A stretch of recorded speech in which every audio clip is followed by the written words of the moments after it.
Kondisi sudah kritis dioper sana-sini oleh rumah sakit. Remaja perempuan meninggal di mobil. NN 14 tahun meninggal dunia di dalam mobil pribadi. Dari foto yang beredar, remaja perempuan asal Cianjur itu tergeletak tak berdaya di pangkuan sang ibu. Terlihat pula tidak ada peralatan medis di bagian tubuh perempuan malang tersebut. Keluarga lantas menguak fakta pilu di balik kematian NN.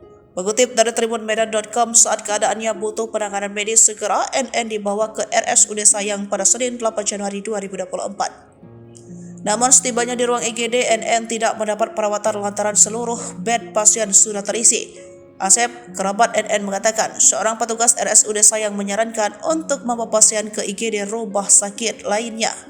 Saat itu lanjut dia, kondisi NN terus memburuk. Keluarga akhirnya mengikuti petunjuk dan arahan dari petugas RSUD Cianjur. Keluarga lantas menuju ke rumah sakit Bayangkara. Lagi-lagi di sana NN tidak mendapat perawatan. Kali ini alasan keterbatasan alat medis. Ironisnya NN kembali disarankan dirujuk ke rumah sakit umum Sayang. Keluarga pun kembali mengikuti saran petugas medis. NN lantas dibawa menggunakan mobil pribadi tanpa ada bantuan alat medis apapun. Asep mengatakan saat kembali ke rumah sakit Cianjur, NN tidak juga mendapatkan tempat atau kasur untuk penanganan. Ia hanya dibaringkan di mobil tanpa alat bantuan. Disitulah Asep kecewa. Ia menilai NN sebaiknya diberi penanganan medis, mengingatkan kondisinya sudah begitu kritis.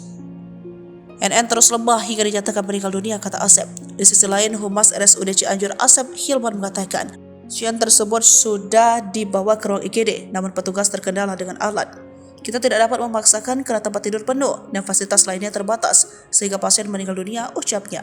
Sebagai informasi, NN adalah penderita komplikasi gangguan otak.